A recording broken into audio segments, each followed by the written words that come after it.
Stephen Douglas here, Dodgers-LowDown here at Camelback Ranch for probably the last time. It is March 29th, and I'm here with the new manager of the Great Lakes Loons, Jeremy Rodriguez. Jeremy, thank you so much for joining us. How are you doing today? I'm doing great, thanks. Thanks for having me.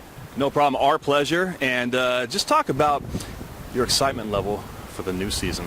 Oh, it's through the roof right now. I mean, being in the Dominican Republic the last 2 years and finally coming back in the States with a new organization, it's truly been a blessing. And just trying to get hold of my team and get to know the players and build that winning atmosphere. I'll talk to you about the players in just a moment, but talk about the transition. We kind of stole you away from the Padres organization, as I understand it. How does that process go? Do the Dodgers kind of scout out other talent as far as coaching? I'm not sure how the process goes exactly. I mean, I was very blessed and honored that the Padres, gave me my opportunity and my chance to play professionally and also start my coaching career. The Dodgers called the Padres asking for permission to, interview me for the Loons job, and they gave me permission, and it was, it was a roller coaster, but it was a great experience, and I wouldn't have it any other way.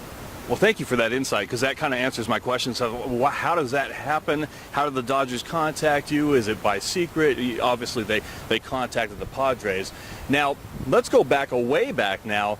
Growing up in Southern California, I won't ask you who your team was, not yet, but you had a coach, former Dodger coach. Talk about what you gained from working with Reggie Smith. Oh, man, having Reggie since I was, 13 years old, it was tremendous blessing. He, not only prepared me for baseball and professionally, but he also prepared me for life.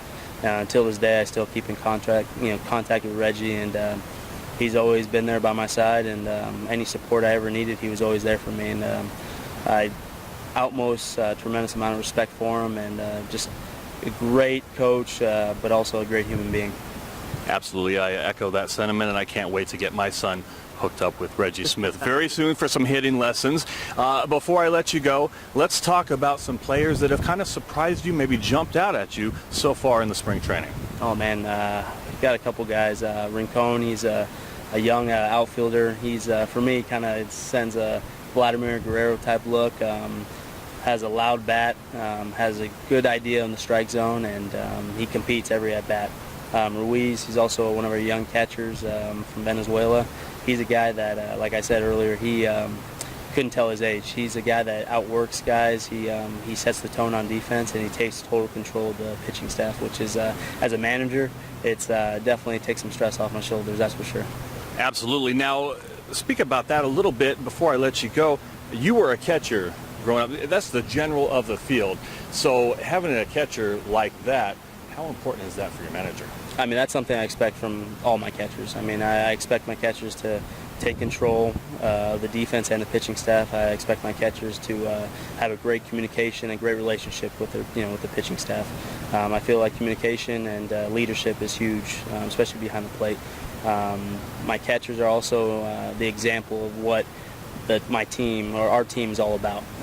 That's something the fans are going to see. They're going to see how the catcher runs everything, and so I have a lot of expectations and a lot of responsibilities for my catchers, but usually they all handle it nicely.